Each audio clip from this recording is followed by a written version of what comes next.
Hello everyone, welcome to the another video of externalities in the Student of Economics channel. This is the second part that I discussed today. Now let's begin the topic.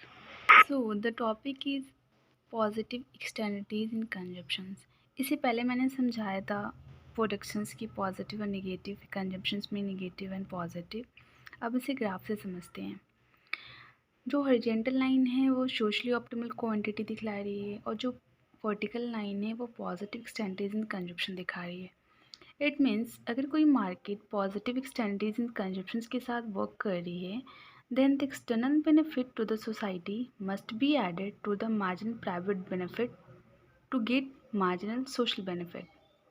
As a result the marginal social benefit is higher than the marginal private benefit and demand D. The allocatively efficient quantity, it means what is the best for society, is where जहाँ पे MSP क्या हो जाएगी, MSC की equal हो जाएगी. तो क्या होगा कि अनफॉर्चुनेटली जो अनरेगुलेटेड मार्केट है वो प्रोड्यूस करने लगेगी क्वांटिटी को. क्यों? क्योंकि वो चाहेगी कि मार्जिनल प्राइवेट कॉस्ट क्या हो जाए, मार्जिनल प्राइवेट बेनिफिट की इक्वल हो जाए. Since the market is not allocatively efficient, इस वजह से क्या होगी कि मार्केट इफिशिएंट वर्क नहीं कर पाएगी. तो यहाँ पे क्या होगा, there is a dead weight loss, यहाँ पे लॉस हो जाएगा. ये जो एस दिख रहा है ये क्या है, सप्लाई कर्व. तो एस क्या है, मार्जिनल कॉस्ट के बराबर है.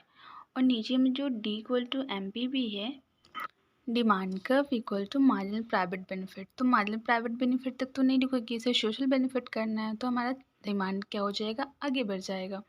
तो जैसे ये आगे बढ़ेगा ये इलेक्टिवली इफ़िशिएंट पॉइंट पे पहुंचेगा जहाँ पे एक लार्ज अमाउंट में सोशल बेनिफिट होगा और इस वजह से यहाँ पे ये भी डेड वेट लॉस भी शो करेगा.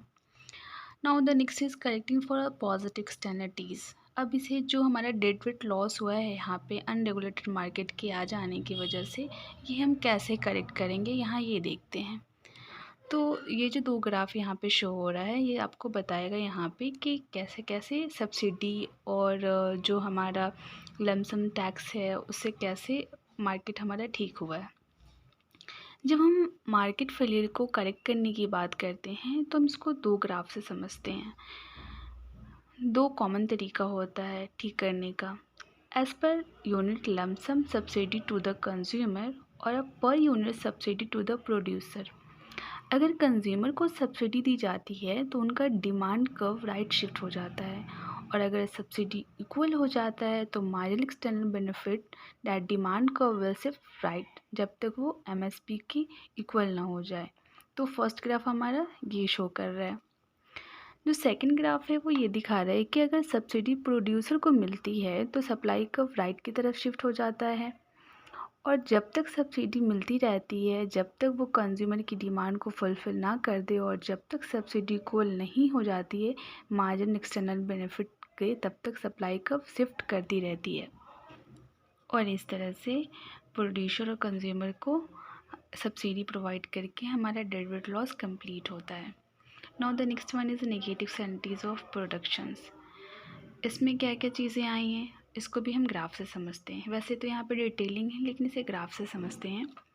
According to this figure, the private marginal cost curve intersects demand curve D at point E.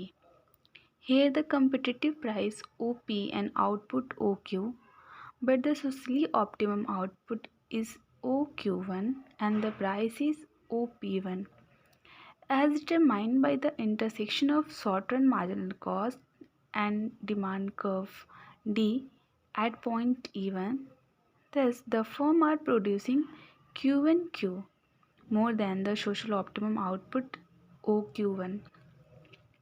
In this case, for every unit between Q1 and Q, short-run marginal cost is more than the competitive market price OP. The production involves a social loss that is OQ minus OQ1 equal to QQ1. So, this graph shows the negative externalities in production. Now, moving for the next, negative externalities in consumption. इसमें क्या होता है कि suppose मान लो जब market में goods ज़रूरत से ज़्यादा अवेलेबल हो जाती है तो लोग उसकी कंजप्शन को वैल्यू देना कम कर देते हैं और वो बर्बाद होने लगती है. तो उस कंडीशन में क्या होता है कि मार्जिनल प्राइवेट बेनिफिट से मार्जिनल सोशल बेनिफिट को माइनस करना पड़ता है। तो जैसे ही सोशल बेनिफिट कम होता है, अनरेगुलेटेड मार्केट वर्क करने लगती है। In this way the supply equal to demand, that is QE. The efficient quantity is found where marginal social cost equal to marginal social benefit, that is Q0, as you see in this figure. Since the market overproducing, so there is the triangle that shows the deadweight loss. So इस तरह से हमने negative externalities इन consumptions भी देख लिया। अब हम इसको करेक्ट करने की बात करते हैं कि कैसे करेक्ट होता है।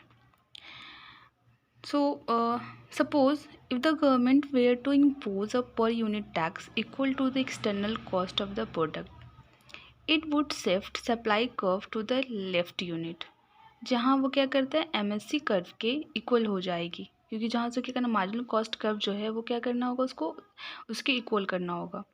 तो इस तरह से क्या होगा, जैसे ही टैक्स लगेगी मार्केट फेलियर ठीक हो जाएगी।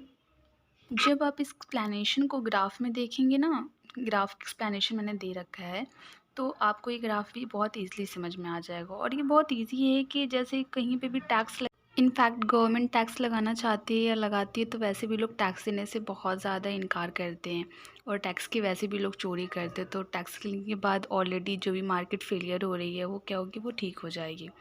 तो इस ग्राफ से हम ये समझ सकते हैं।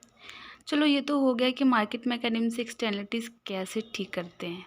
अब गवर्नमेंट क्या क्या करती है एक्सटर्नलिटीज़ को ठीक करने का, उसके बारे में हम देखते हैं। वो क्या करती है कि प्रॉपर्टी राइट्स को डिफ़ाइन करती है, आउटपुट पे टैक्स लगा देती है। जैसे कि कोई भी चीज़ हम खरीद रहे हैं या फिर कहीं से कोई चीज़ आई है, not I am saying for import, लेकिन जो अंदर ही है कहीं भी, मतलब एक ही कंट्री के अंदर में कहीं भी कोई चीज़ आउटपुट हो रही है, उसमें जो चीज़ यूज़ कर रही है, जो चीज़ निकल रही है, तो उसमें वो टैक्स लगा देती है कि आप इतना इतना अगर आप खरीदो मतलब मैन्युफैक्चर करोगे और सप्लाई करोगे इतना आउटपुट को, तो आपको इतना टैक्स देना पड़ेगा। दूसरी ये कि इमिशन एंड इफ्लुएंस पे भी टैक्स लगाती है। जैसे कुछ कंपनीज ऐसी होती हैं कि जो बहुत ज़्यादा CO2 एंड अदर जो भी डेंजरस गैसेस हैं वो बहुत ज़्यादा इमिट करती है। जिससे क्या होता है, हमारा एनवायरनमेंट बहुत ज़्यादा पॉल्यूट हो रहा है और ग्लोबल वार्मिंग भी हो रही है। एज़ यू नो, ये सब तो बहुत कॉमन सी चीज़ है जो हम सब जान रहे हैं और देख भी। तो उसकी इमिशन पे वो टैक्स लगा देती है कि अगर आप इससे ज़्यादा आपने पॉल्यूट किया, इससे ज़्यादा आपने गैस की इमिशन की, तो आपको टैक्स देना पड़ेगा। दूसरा है कि रेगुलेशंस करती है, वो टाइम टू टाइम उस चीज़ को चेक करती रहती है, कंपनी की सारी नॉर्म्स को, रूल्स को, रेगुलेशंस को। पॉल्यूशन परमिट देती है, अगर कोई कंपनी ऐसी है जो इससे ज़्यादा अपना करना चाह रही है उत्पादन, तो उसको उस चीज़ के लिए परमिशन लेनी पड़ेगी गवर्नमेंट से कि मैं इससे ज़्यादा वो आउटपुट करूं, और मुझे तो गवर्नमेंट परमिशन दे देती है, लेकिन गवर्नमेंट उसके बदले उससे पैसे लेती है कि हाँ तुम्हें इतना करना है और इसके बदले तुम्हें ये देना है। दूसरा, subsidies and public production of pollution. Government ये भी कहती है कि कंपनी को फेवर करती है, इनफैक्ट गवर्नमेंट सब्सिडी प्रोवाइड करके कहती है कि अगर तुमने इससे ज़्यादा या इससे कम किया, इससे ज़्यादा किया तो तुम्हें टैक्स देना पड़ेगा, या फिर तुम्हें उसके अदर में जितनी जो भी गवर्नमेंट चाहेगी वो उसे लेगी।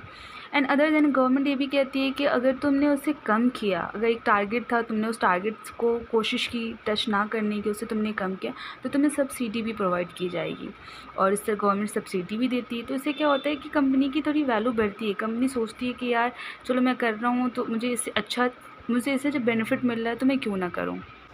तो इस तरह से गवर्नमेंट हेल्प करती है। That's all, thank you so much. अगर मेरी वीडियो आपको अच्छी लगे तो मेरी चैनल को सब्सक्राइब करें, वीडियो को लाइक करें, शेयर करें।